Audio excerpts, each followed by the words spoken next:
J'étais assis dans la cuisine devant un café refroidi depuis longtemps. Mon téléphone était posé sur la table, l'écran encore allumé. Ce message, ces mots sont gravés dans ma mémoire, comme au fer rouge. C'était la meilleure nuit de ma vie, je me sens enfin libre. C'est ma femme Sophie qui me l'avait envoyé. Par erreur, bien sûr. C'était destiné à lui, qui que soit cette île qui lui offrait cette liberté que je n'avais manifestement pas su lui donner en 12 ans de mariage. Je me souviens exactement du moment où elle a commencé à parler d'explorer de nouveaux horizons. C'était il y a 5 mois, en mars, alors que nous étions assis sur la terrasse de notre maison en banlieue. Je venais de terminer la rénovation de la salle de bain, un chantier de 3 semaines. J'étais épuisé mais satisfait. Je pensais que nous bâtissions quelque chose de solide, de vrai. « Antoine, je sens que j'ai besoin d'essayer de nouvelles choses », m'avait-elle dit en regardant vers le jardin. Je me sens limité. J'ai hoché la tête, pensant comprendre. Elle travaillait comme comptable dans un petit cabinet près du centre, la routine, les chiffres, les mêmes visages chaque jour. Je lui ai suggéré des cours de photographie. Elle disait toujours qu'elle avait l'œil pour la composition. Ou ces cours d'italien dont elle parlait depuis notre voyage en Toscane il y a 3 ans. Peut-être, avait-elle répondu avec un sourire qui, avec le recul, me semble désormais étranger. Comme si elle savait déjà que ses découvertes seraient d'une toute autre nature. Elle a commencé à sortir plus souvent. Les mercredis soirs, verre avec les collègues. Les samedis après-midi, balade, besoin de m'aérer l'esprit. Les dimanches matins, yoga dans ce nouveau studio dans le Marais. Chaque fois, elle revenait avec les joues légèrement rosées, avec cette étincelle dans les yeux que je n'avais plus vue depuis des années. J'étais un idiot. Je me réjouissais qu'elle ait enfin trouvé quelque chose pour elle. Que cette routine qui, je le pensais, nous étouffait, soit enfin brisée. Je l'aidais même à trouver des excuses quand ma mère appelait pour demander pourquoi Sophie ne pouvait pas venir au déjeuner dominical. « Elle est au yoga, maman. C'est important qu'elle prenne soin d'elle. D'elle. » Comme ça sonnait bien, comme c'était noble. Le mari bienveillant qui comprend que sa femme a besoin d'espace, d'intérêt personnel, de liberté. Liberté. Ce mot a maintenant un goût de bile. La soirée d'hier était ordinaire. Je suis rentré du travail vers 18h. Je suis ingénieur dans le BTP. Je conçois des ponts, ce qui me semble aujourd'hui métaphorique, ironique. Je construis des liens, alors que mon propre mariage s'avère être un mensonge. Sophie était assise dans le salon, son ordinateur portable sur les genoux, souriante à l'écran. Quand je suis entré, elle a rapidement fermé une fenêtre. « Bonsoir, chérie », ai-je dit en l'embrassant sur le front. Elle avait une odeur différente, un nouveau parfum que je ne reconnaissais pas. Quand l'avait-elle acheté? Pourquoi ne l'avais-je pas remarqué avant?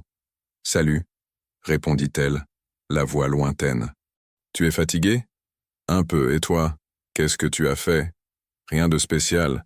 Je regardais les photos de ce week-end. » « Quel week-end? » Nous étions ici, ensemble. J'ai réparé le robinet de la cuisine. Elle a fait les courses et préparé un bouillon. Ou bien n'étions-nous pas là? Est-ce que je me souviens de ce week-end? Soudain, tous les week-ends se confondaient dans une masse grise, impossible de les distinguer. Super, ai-je simplement dit. Que pouvais-je dire d'autre? Nous avons dîné presque en silence. On a mis une série qu'on ne regardait pas vraiment. C'est-à-dire que moi je regardais l'écran, et elle écrivait sur son téléphone en souriant. Ce sourire, doux, intime, adressé à quelqu'un qui n'était pas moi. Vers 11h, nous sommes allés nous coucher. Je me suis allongé près d'elle, elle a tapoté encore un peu, puis s'est tournée sur le côté, dos à moi, comme d'habitude ces derniers temps. Je ne me souviens pas de la dernière fois où nous nous sommes touchés autrement que par accident dans le couloir. Je me suis endormi rapidement, épuisé. Et puis, à 3h du matin, le son d'un message m'a réveillé. Mon téléphone. Sophie voulait probablement envoyer quelque chose à lui, mais dans sa torpeur, elle m'a choisi par erreur. J'ai allumé l'écran. C'était la meilleure nuit de ma vie, je me sens enfin libre. Une phrase qui a brisé ma vie comme un marteau brise une vitre. Je l'ai regardée. Elle dormait paisiblement. Un léger sourire aux lèvres. Elle rêvait de lui, de cette liberté. La meilleure nuit de sa vie, qui manifestement n'avait rien à voir avec moi. Je me suis levé doucement. Je suis allé à la cuisine. J'ai fait du café. Je me suis assis. Je regarde le téléphone. Je relis ce message encore et encore. 5 fois. 10 fois. 20 fois. Je ressens un calme étrange. Pas de colère, pas encore. Pas de larmes, même si elles viendront peut-être plus tard. Juste ce calme froid et cristallin. Une clarté d'esprit que je n'avais pas ressentie depuis des mois. Donc, elle explorait de nouveaux horizons. Un nouvel homme. De nouvelles sensations. Une nouvelle version d'elle-même qui n'avait pas besoin de moi, mais seulement d'un endroit où revenir se reposer entre deux aventures. J'étais un hôtel. Une escale. Une adresse sur une carte d'identité. J'ai bu une gorgée de café froid. La liberté.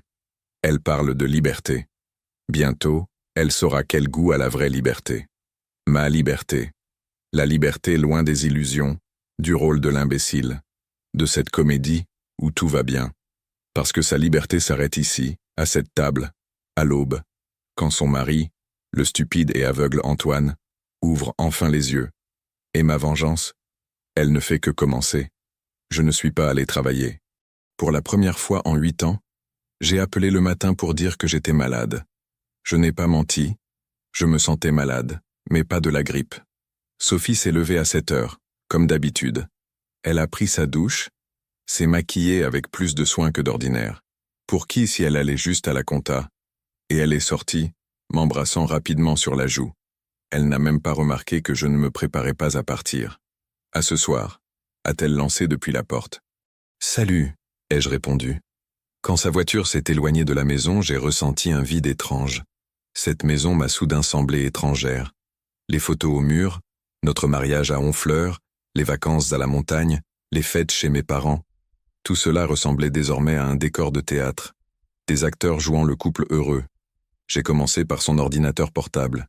Elle l'avait laissé à la maison. Elle utilise celui du bureau au travail. Je connaissais le mot de passe. Notre anniversaire de mariage, 1408. Le 14 août. Ironique qu'elle protège son ordinateur avec une date qui, visiblement, ne signifiait plus rien pour elle. Les mails, rien de suspect. Des mails pro, une newsletter d'une boutique de cosmétiques, une confirmation de commande Amazon. Le navigateur, l'historique était effacé. C'était le premier signal. Sophie n'effaçait jamais son historique. Aucune raison de le faire. Jusqu'à maintenant. La messagerie. Là, des noms sont apparus que je ne connaissais pas. Des conversations avec des copines, ennuyeuses, banales. On mange quoi? T'as vu cette série? Le patron râle encore. Et une conversation qui se distinguait parce qu'elle était vide. Non. Thomas. Photo de profil. Un motif abstrait. Rien de distinctif. 0 message dans l'historique. Tout supprimé. Thomas. J'ai gravé ce nom dans ma mémoire. Je suis passé à son armoire. Les vêtements pliés soigneusement, comme toujours. Mais au fond, derrière les manteaux d'hiver, j'ai trouvé un sac que je ne reconnaissais pas. Rouge, en cuir, l'air coûteux. À l'intérieur, de la lingerie que je ne l'avais jamais vue porter.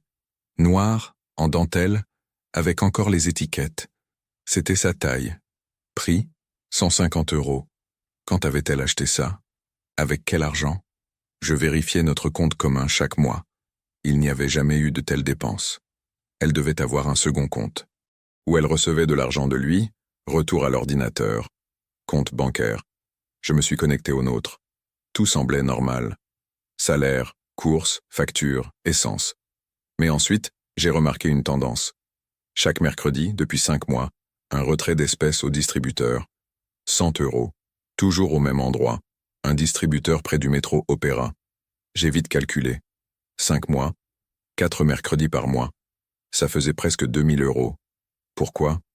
Son salaire arrivait sur notre compte commun. Le mien aussi. Je payais toutes les factures, les courses. Que faisait-elle de cet argent? Hôtel, restaurant, cette lingerie, le parfum que j'ai senti hier. Elle s'était construit une vie parallèle. Et elle la finançait avec notre argent commun. Je me suis laissé tomber lourdement sur le canapé. C'était le chaos dans ma tête. Colère, douleur, incrédulité, tout à la fois. Mais il y avait autre chose. La soif de réponse. Je devais en savoir plus. Pas pour me torturer, mais pour comprendre. Pour pouvoir planifier la suite. Son téléphone. C'était la clé. Mais elle l'avait toujours sur elle. Comment accéder au contenu? Je me suis souvenu que la sauvegarde dans le cloud était activée. C'était mon idée il y a 1 an quand elle avait perdu son précédent téléphone et toutes ses photos. Je lui avais installé l'appli pour le backup automatique. Toutes les photos, messages, contacts, tout était sauvegardé. J'ai trouvé son compte. Mot de passe. J'ai essayé plusieurs combinaisons. Date de naissance, nos anniversaires. Le nom de sa mère. Rien. Et puis, par pur désespoir, Thomas Parker 408. Ça a marché. Elle utilisait son prénom. Et notre anniversaire. Comme si elle voulait fusionner ces 2 mondes. Le vieux mari et le nouvel amant. Comme si c'était normal. Les photos. Des centaines de photos. Elle avec lui. Dans des restaurants où nous n'étions jamais allés ensemble. Dans des hôtels. J'en ai reconnu un au centre de Paris près de la place Vendôme. Nous y avions été pour une conférence il y a longtemps. Sur la plage, quand était-elle allée à la plage? Elle avait dit qu'elle partait avec une copine à Nice en juin, pour le week-end. Apparemment, la copine avait une barbe et un tatouage sur l'épaule. Thomas. Il avait environ 35 ans, grand, athlétique, souriant sur chaque photo. Il la tenait dans ses bras, l'embrassait sur le front, lui chuchotait à l'oreille. Sur une photo, ils étaient au lit, couverts seulement d'un drap. Elle regardait l'objectif avec cette expression que je ne lui avais pas vue depuis des années. Satisfaction, bonheur. J'ai failli vomir, mais je me suis forcé à regarder la suite. Je devais tout savoir, les messages, toute l'histoire de leur roman, transcrite mot pour mot. Ça a commencé en mars, exactement comme je le pensais. Rencontre dans un café. Elle avait rendez-vous avec un client, il travaillait sur son ordi à la table voisine. Il lui a parlé, elle a répondu, échange de numéros. Je ne devrais pas faire ça, a-t-elle écrit après la première rencontre. Je suis marié.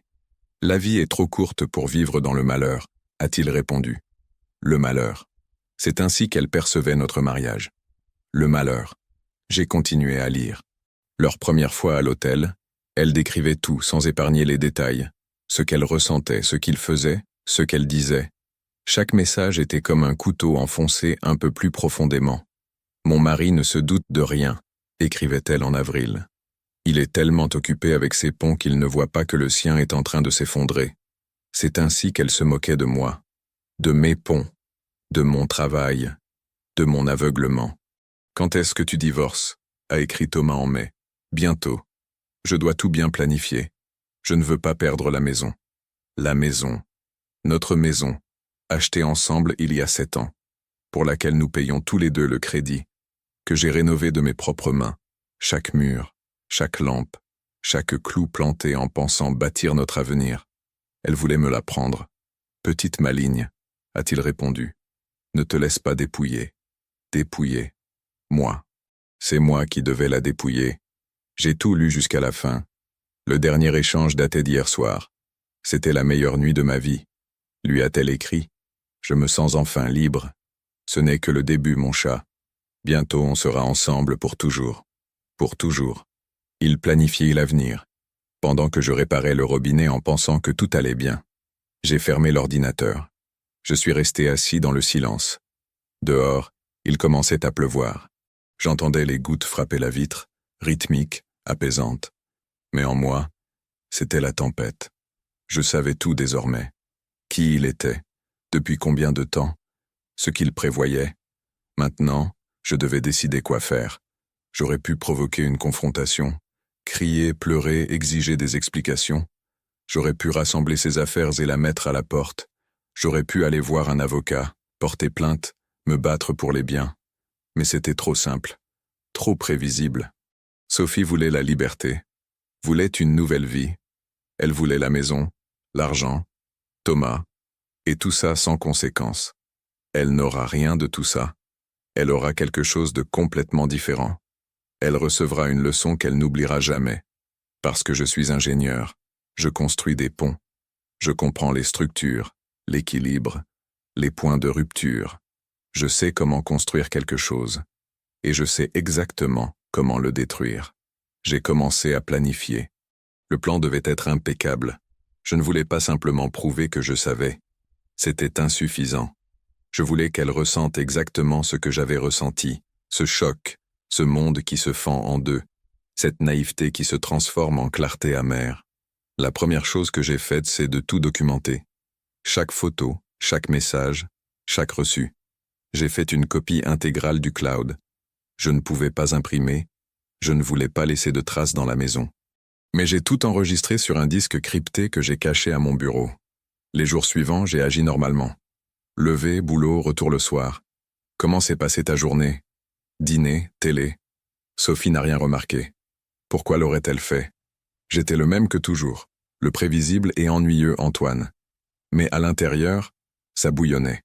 Chaque coup d'œil à son téléphone, chaque sourire, chaque « je dois sortir une minute » me donnait des frissons.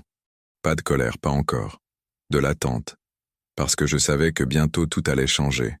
Mercredi, son jour avec Thomas. Le matin, elle a dit qu'après le travail, elle allait au yoga, retour vers 21h. J'ai hoché la tête, lui souhaitant un bon moment. Ce jour-là, j'ai quitté le travail plus tôt. Je suis allé dans le centre.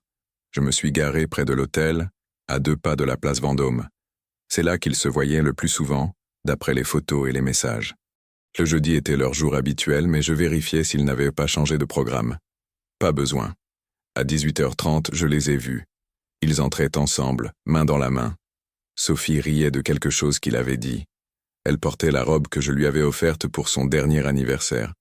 Pour lui, Thomas ressemblait exactement à ses photos. Sûr de lui, beau de cette beauté lisse et soignée. Costume cher, cheveux impeccablement coiffés. Le genre qui sait qu'il plaît et qui en joue. J'ai attendu 10 minutes, puis je suis entré dans l'hôtel. Réception. L'hôtesse a souri poliment. « Bonjour, je peux vous aider ?»« Bonjour. » ai-je répondu en souriant aussi. « Je voudrais parler à la direction. C'est une affaire assez délicate. » Elle m'a conduit au bureau du directeur. Monsieur Bernard, comme il s'est présenté, était un homme dans la cinquantaine, grisonnant, l'air fatigué. « Je vous écoute ?» a-t-il demandé en me désignant une chaise. Je me suis assis.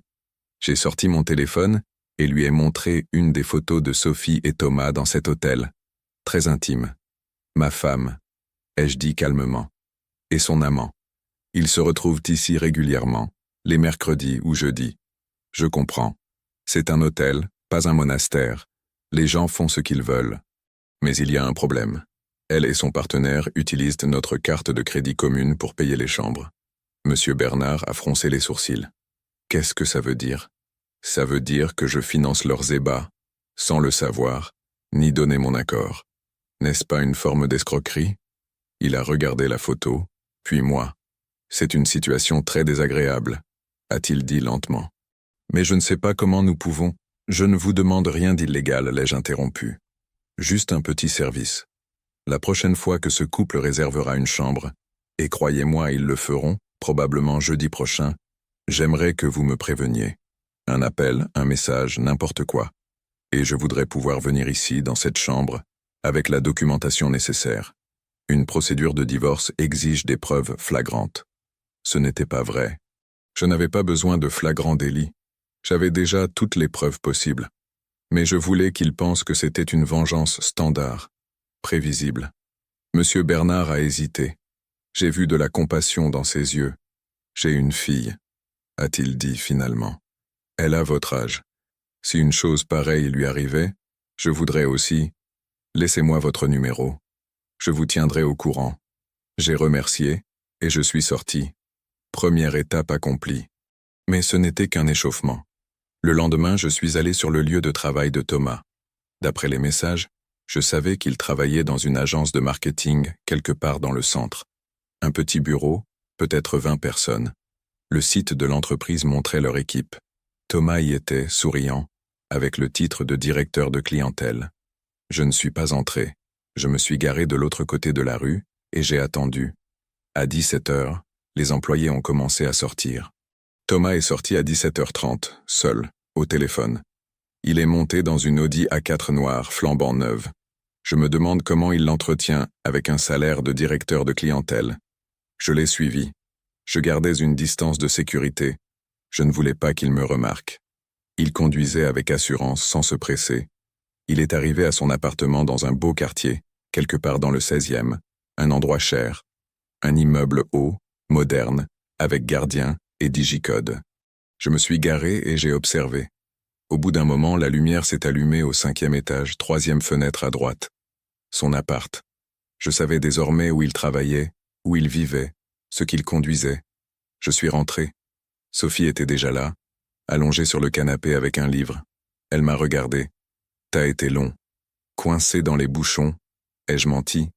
C'était bien le yoga? Normal, a-t-elle répondu en retournant à son livre. Normal. Sa vie était normale. 2 hommes, 2 mondes, 0 remords. Cette nuit-là, je n'ai presque pas dormi. Je me tournais et retournais, pensant à la prochaine étape. Sophie respirait doucement à côté, plongée dans un sommeil profond et calme. Le sommeil de l'innocence, ou de quelqu'un qui a appris à vivre avec le mensonge si longtemps qu'il ne pèse plus. Le matin, le son de son réveil m'a tiré du lit. 6h30. Elle s'est levée, étirée, est allée à la salle de bain. J'ai entendu l'eau de la douche puis le sèche-cheveux. Elle est revenue habillée, maquillée, parfumée. J'y vais, j'ai une réunion importante à 8h, a-t-elle dit en se penchant pour m'embrasser. J'ai tourné la tête, comme dans mon sommeil, alors elle m'a embrassé sur la tempe. À plus, a-t-elle chuchoté. Salut, ai-je répondu. La porte s'est fermée. La voiture a démarré. Je me suis levé immédiatement. Pas de temps à perdre. Parce que la prochaine étape demandait de la précision et un peu de créativité. Je suis allé à l'ordinateur. Je suis entré dans sa boîte mail. Je connaissais le mot de passe. Je l'avais appris en fouillant son compte. J'ai écrit un mail à Thomas en utilisant son adresse à elle. Mon chéri, j'ai une idée. Que dirais-tu d'une escapade juste nous deux? Je sais qu'on a parlé de la Normandie récemment. Peut-être le week-end prochain? On loue un chalet, personne ne nous trouvera là-bas. Je dois te dire quelque chose d'important pour notre avenir. Je t'aime. S. Court, doux, exactement le style qu'elle utilisait chaque jour. Envoyé. La réponse est arrivée 10 minutes plus tard. Mon chat, c'est une super idée. Je réserve le chalet dès aujourd'hui. J'ai trop hâte.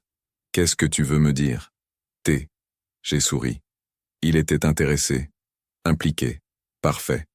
Maintenant, il ne me restait plus qu'à attendre. Parce que quand la vérité éclatera enfin, et elle éclatera, je le garantis, Thomas sera à l'épicentre de l'explosion. Et Sophie aussi. Et moi? Je regarderai depuis une distance de sécurité. Un ingénieur sait utiliser la dynamite.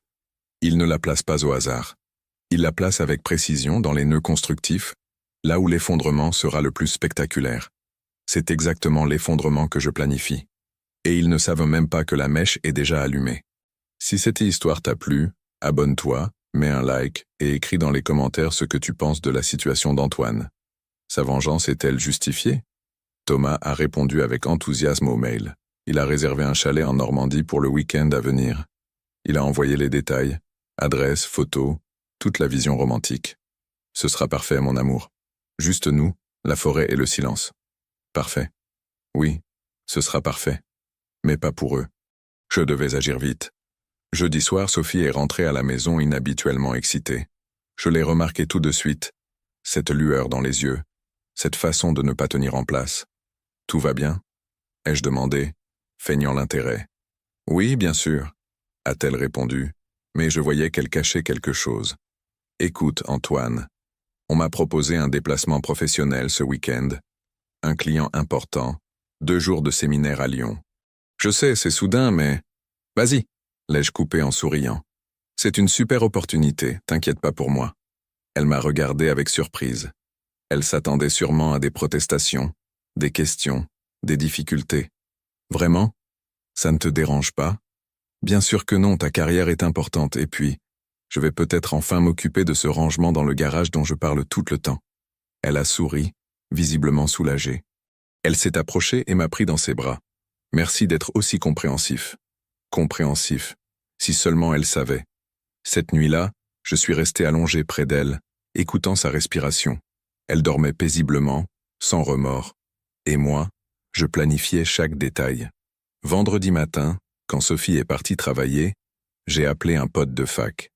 Paul possédait une petite agence de détective à Paris. On ne s'était pas vu depuis des années, mais je savais que je pouvais lui faire confiance. Mon vieux, ça fait un bail, a-t-il dit en décrochant. Comment ça va? J'ai besoin d'un service, ai-je dit sans préambule. Et de confidentialité. De quoi s'agit-il? J'ai expliqué brièvement. Adultère, amant, week-end en Normandie. J'avais besoin de quelqu'un pour y aller avant moi, repérer les lieux, installer une caméra cachée. Rien d'illégal, juste dans les parties communes du chalet. Salon, terrasse. Je voulais avoir un enregistrement quand je leur dirais tout. C'est assez spécifique comme demande, a dit Paul. Mais je comprends. J'ai vécu un truc similaire un jour. Envoie l'adresse. J'ai transféré les détails. Paul a promis de partir l'après-midi même, de tout préparer discrètement. Le propriétaire du chalet ne saurait rien, les caméras seraient invisibles. Le flux arriverait directement sur mon téléphone. Quoi que tu prépares, mon vieux, bonne chance, a-t-il dit pour finir. Personne ne mérite une merde pareille. J'ai raccroché. Appel suivant. Martine, la voisine de bureau de Sophie, qui travaillait dans le même cabinet comptable. Une femme plus âgée, une commère, mais globalement bienveillante. Bonjour Martine, ai-je commencé poliment. C'est Antoine, le mari de Sophie. Oh, bonjour, comment allez-vous? Très bien, merci. Écoutez, je voulais vous demander quelque chose d'un peu délicat. Sophie a parlé d'un déplacement ce week-end, un séminaire à Lyon. Vous en savez peut-être plus? Je voudrais lui faire une surprise, peut-être envoyer des fleurs à l'hôtel. Silence. Court, mais lourd de sens. Un séminaire? A répété Martine. À Lyon? Oui, c'est ce qu'elle m'a dit. Mais... Antoine, nous n'avons aucun déplacement ce week-end. Le cabinet n'organise même pas ce genre de formation, c'est trop cher pour nous. J'ai faim la surprise. Vraiment? Je me suis peut-être trompé, elle parlait peut-être d'un truc privé? C'est possible, a-t-elle répondu incertaine. Mais c'est bizarre, parce que Sophie parle généralement de ce genre de choses au bureau. Ces derniers temps, elle est un peu ailleurs, vous savez.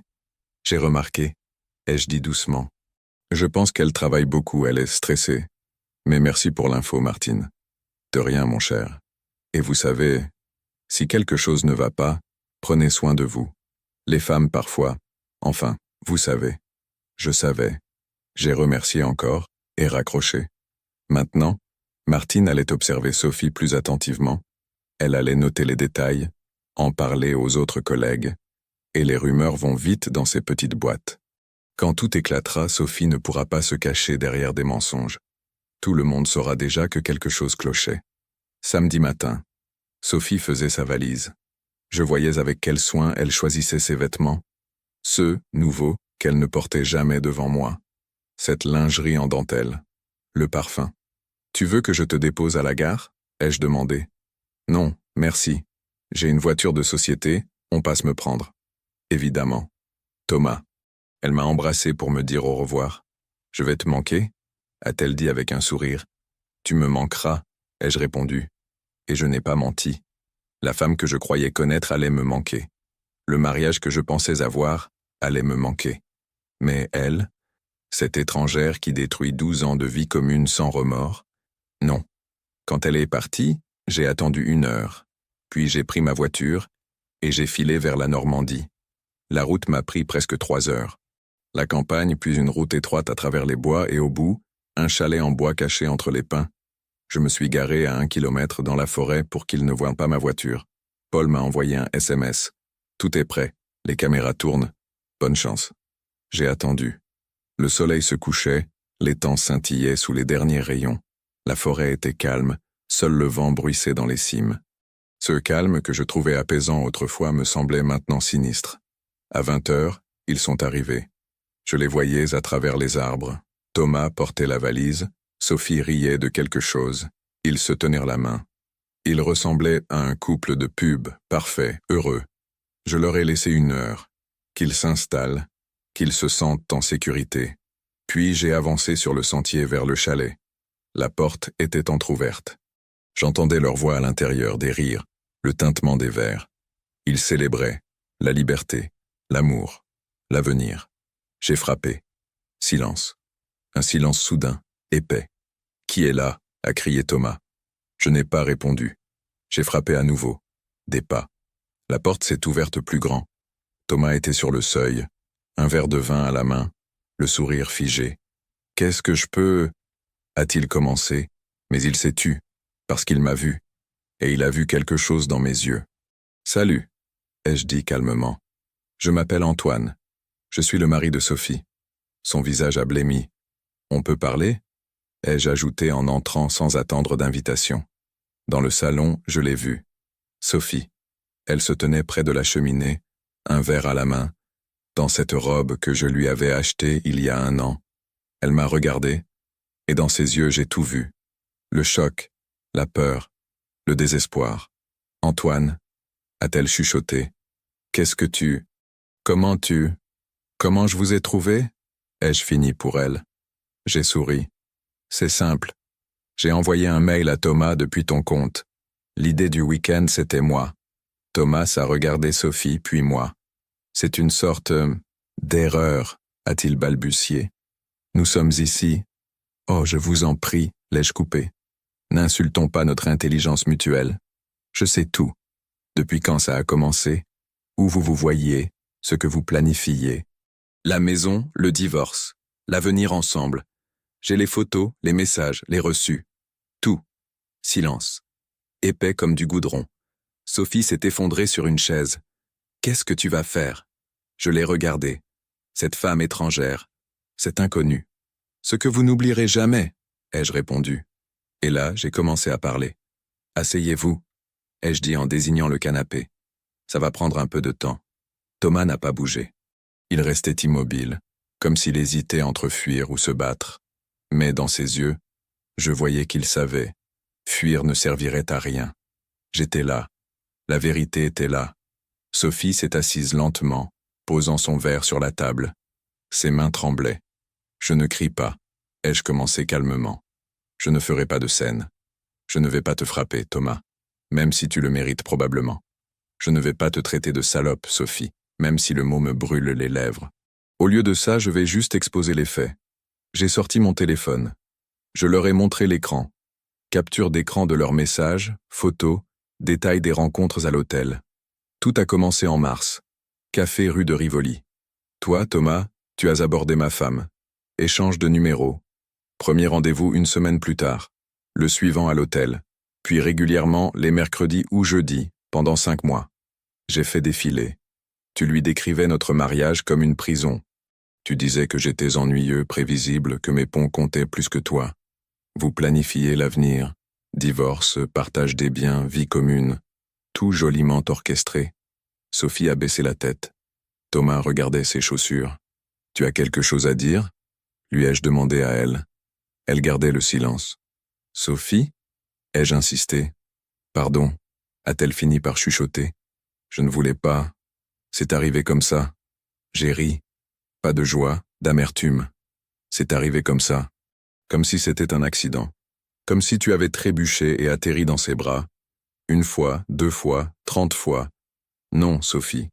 Ce n'était pas un accident. C'était une série de décisions conscientes, planifiées.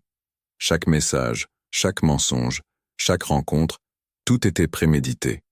Thomas a enfin donné de la voix. Écoute, mon vieux. Ne m'appelle pas mon vieux, l'ai-je coupé sèchement. On n'est pas potes. On ne se connaît pas. Tu es juste un mec qui baisait ma femme dans une chambre louée avec mon argent. Il a pâli. Je ne savais pas qu'elle était mariée. Tu le savais dès le premier message. Elle te l'a dit elle-même. Et tu as répondu, la vie est trop courte pour vivre dans le malheur. Tu te souviens? Il n'a pas répondu. Et tu sais ce qui est drôle, ai-je continué. Je n'étais pas du tout malheureux. Je pensais qu'on avait un bon mariage, calme, stable, basé sur la confiance. Il s'avère que le seul malheur, c'était ta présence dans ma vie, Sophie, et ta présence, Thomas, dans la vie de ma femme. Silence. Juste le crépitement du bois dans la cheminée. Et maintenant? A demandé doucement Sophie. Divorce? Évidemment, divorce. Ai-je répondu. Tu pensais que je resterais? Mais le divorce, c'est trop peu, trop simple. Tu veux la liberté? Tu vas l'avoir, totalement. J'ai sorti des documents de ma poche. Je les ai posés sur la table. Ce sont les impressions de toutes les preuves. Messages, photos, tickets. Demain, je transmets ça à mon avocat. L'adultère est prouvé, les torts sont pour toi. La maison me reste. Je l'ai achetée avec l'argent de mon père, tu te souviens? Avant le mariage. Tes droits sur l'immobilier sont minimes. Sophie a levé les yeux, effrayée. Tu ne peux pas. C'est ma maison aussi. C'était, ai-je corrigé. Avant que tu décides que tu préférais passer du temps dans des hôtels avec un autre mec. Les actes ont des conséquences, Sophie. Thomas s'est approché. Écoute, on peut peut-être s'arranger, ai-je fini? Non, mais tu as aussi tes problèmes, Thomas. Vois-tu, j'ai commencé à me demander d'où te venait l'argent pour l'Audi A4, la garde-robe de luxe et les hôtels. Un directeur de clientèle dans une petite agence ne gagne pas aussi bien sa vie. Il a froncé les sourcils. Qu'est-ce que ça peut te faire? J'ai vérifié. Dans ta boîte, il y a une politique contre les relations avec les clients. Et Sophie est techniquement une cliente. Son cabinet comptable gère vos comptes marketing. C'est un conflit d'intérêts. Sérieux. Son visage s'est pétrifié. Tu n'oserais pas? Je n'ai pas besoin d'oser. J'ai déjà envoyé un mail à ton patron, avec la documentation complète. Il le saura demain matin. Et tu sais ce qui arrive quand un cadre viole la politique de l'entreprise? Licenciement. Immédiat. Sans indemnité. Thomas a ouvert la bouche, l'a refermée, l'a rouverte. T'es un enfoiré. Surveille ton langage. L'ai-je averti froidement. Tout ce que tu dis est enregistré. J'ai des caméras dans ce chalet. Elles voient tout, entendent tout. Toute menace, violence, même un ton trop haut, tout ira à la police. Il a reculé, comme s'il avait reçu un coup. Sophie a commencé à pleurer. Pourquoi tu fais ça comme ça? Pourquoi on ne peut pas juste se séparer calmement? Je l'ai regardée, cette femme. 12 ans. Les vœux, les promesses, les projets. Tout était faux. Parce que tu ne mérites pas le calme, ai-je répondu. Tu m'as trahi, menti, volé notre argent commun pour financer ton roman. Tu as ri de moi dans mon dos. Tu as prévu de prendre la maison que j'ai rénovée pour commencer une nouvelle vie avec lui. Tu pensais que j'étais un idiot qui ne saurait jamais. Les larmes coulaient sur son visage. Je ne suis pas un idiot. Ai-je continué? Je suis ingénieur. Je comprends les structures. Je sais où frapper pour que tout s'écroule. Et c'est exactement ce que je fais. Quoi d'autre? A demandé Thomas entre ses dents. Oh, ce n'est pas fini. Ai-je souri. Vois-tu, Martine, au boulot de Sophie, c'est déjà que quelque chose ne va pas. Demain, quand Sophie retournera au bureau, la rumeur sera en pleine floraison. Tout le monde saura. Le patron, les copines, les clients. Dans une petite boîte, il n'y a pas de secret. Sophie s'est caché le visage dans les mains. Tes parents aussi sauront, ai-je ajouté. Je leur enverrai la documentation complète. Tu te souviens quand ton père disait à notre mariage que la famille, c'est sacré, que le mariage est un engagement? Je me demande ce qu'il dira maintenant. S'il te plaît, a-t-elle chuchoté. Ne fais pas ça, ne... Pourquoi pas? Ai-je demandé. Tu n'as pas hésité avant de détruire notre mariage. Pourquoi devrais-je hésiter avant de détruire ta réputation? Thomas s'est assis lourdement sur une chaise. Il avait l'air vaincu. Tu es un monstre, a-t-il dit. Non, ai-je répondu calmement. Je suis un mari qui a été fidèle, patient, soutenant, et qui a été trahi par la femme en qui il avait confiance. Ce n'est pas moi le monstre, c'est vous. Je me suis levé. J'avais fini. Vous avez jusqu'au matin pour y réfléchir. Demain matin, je vais chez l'avocat. Le divorce sera rapide, unilatéral, douloureux. Pour toi, Sophie. Toi, Thomas, tu vas chercher un nouveau boulot. Et une nouvelle femme, parce que celle-ci vient de tout perdre à cause de toi. Je me suis dirigé vers la porte. Antoine, a appelé Sophie. Est-ce que tu n'as jamais... Est-ce que tu ne peux pas simplement pardonner? Je me suis retourné. Je l'ai regardé dans les yeux. Le pardon, c'est pour les gens qui regrettent. Pour les gens qui ont fait une erreur et qui se repentent sincèrement. Tu ne regrettes pas l'adultère. Tu regrettes de t'être fait prendre. Ce n'est pas la même chose. Je suis sorti dans la nuit. La forêt était sombre, fraîche. J'ai respiré profondément, sentant la tension quitter mon corps. Je l'avais fait. Je les avais regardés dans les yeux et j'avais dit la vérité. Et la vérité, il s'avère, peut être la meilleure des vengeances. Je suis rentré à Paris à l'aube. Je n'avais pas dormi de la nuit, mais je me sentais étrangement reposé, comme si un énorme poids était tombé de mes épaules. La vérité avait été dite. Les masques étaient tombés. Le jeu était fini. Sophie a essayé d'appeler. 23 appels manqués. 15 messages. Je n'en ai lu aucun. Il n'y avait plus rien que je voulais entendre de sa part. Le lundi matin, je suis allé chez l'avocat. Maître Sokolov, spécialiste des divorces, a écouté mon histoire en silence, parcourant la documentation que j'avais apportée. Vous avez un dossier en béton, a-t-il dit finalement. L'adultère est prouvé, les torts exclusifs sont pour l'épouse, les preuves sont irréfutables. Vous aurez tout, la maison, la majeure partie des biens communs, la possibilité de demander des dommages et intérêts. Je ne veux pas de dommages et intérêts, ai-je dit. Je veux juste la justice. Il a hoché la tête. Je comprends. On prépare la requête. Dans une semaine, tout sera prêt. Je suis sorti du cabinet avec un sentiment de soulagement. La machine judiciaire était lancée. Le reste, juste une question de temps. L'après-midi même, Paul a appelé. « Mon vieux, j'ai vu l'enregistrement, a-t-il dit. Tu as été glacial et calme. Respect. »« Merci, ai-je répondu. »« Autre chose ? » ?»« Elle a quitté le chalet 1 heure après toi. Thomas est resté jusqu'au matin, on voyait qu'il ne pouvait pas dormir. Le matin, il est parti aussi. Ils avaient l'air de gens finis. Bien. Qu'ils ressentent au moins une fraction de ce que j'ai ressenti cette nuit-là en lisant ce message. Le mardi, Sophie est apparue à la maison. Elle est entrée doucement, la tête basse. Je voyais qu'elle avait pleuré, les yeux rouges, le visage bouffi. « Il faut qu'on parle », a-t-elle dit. « Pas la peine », ai-je répondu sans lever les yeux de mon ordinateur. « Tout a déjà été dit. Je t'en supplie, Antoine. Donne-moi une chance d'expliquer. » Expliquer ? Je l'ai regardée. Quelle explication existe pour 5 mois de mensonges ? Elle s'est assise sur une chaise. Je me sentais délaissé. Tu es tout le temps au travail, ces projets, ces ponts. J'étais seul. J'étais au travail pour gagner la vie que tu veux maintenant détruire. Ai-je répondu froidement. J'étais au travail pour payer le crédit de la maison que tu veux maintenant me prendre. Ne cherche pas d'excuses. Ce n'est pas une excuse, c'est la vérité. A-t-elle haussé le ton? Tu ne me voyais pas. Tu ne me remarquais pas. Parce qu'il n'y avait rien à voir. Ai-je répondu calmement. Une femme qui me mentait, me trahissait, volait notre argent. Non, Sophie, ce n'est pas moi qui ai arrêté de regarder. C'est toi qui as cessé d'être digne d'être regardée. Elle s'est tue. Les larmes ont recommencé à couler. Ma famille, a-t-elle commencé. C'est, ai-je fini. Je leur ai tout envoyé hier. Ta mère m'a appelé. Elle était anéantie.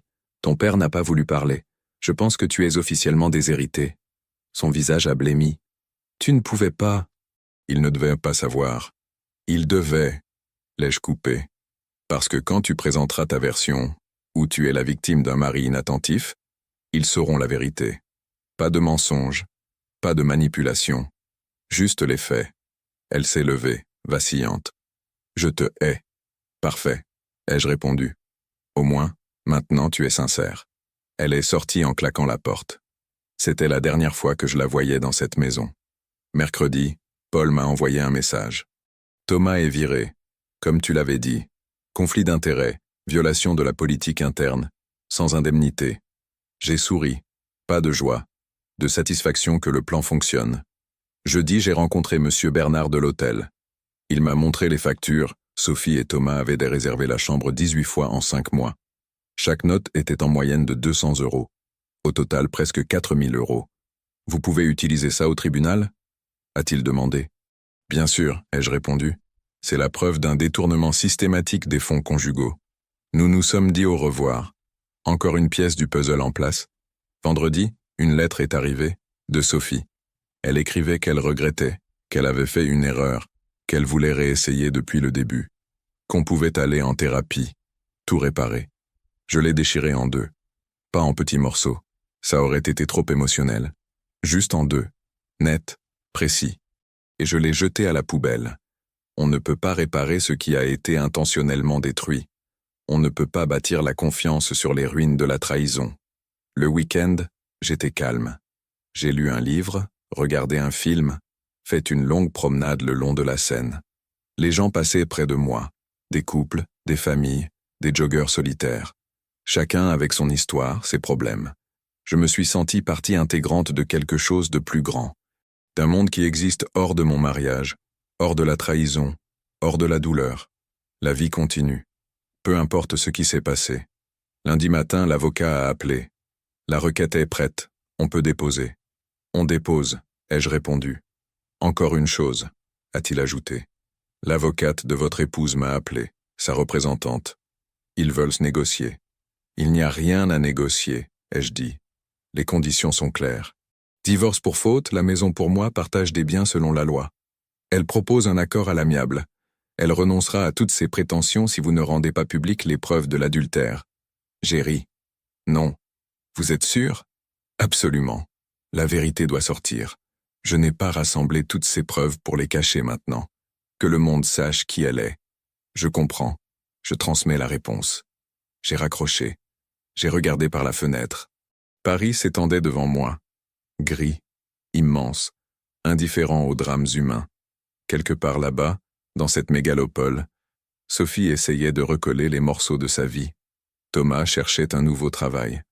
Tous deux payaient le prix de leur choix. Et moi, je me tenais ici dans la maison que j'avais rénovée moi-même, dans une vie que je vais reconstruire. Sans elle, sans mensonge, sans illusion, libre, vraiment libre.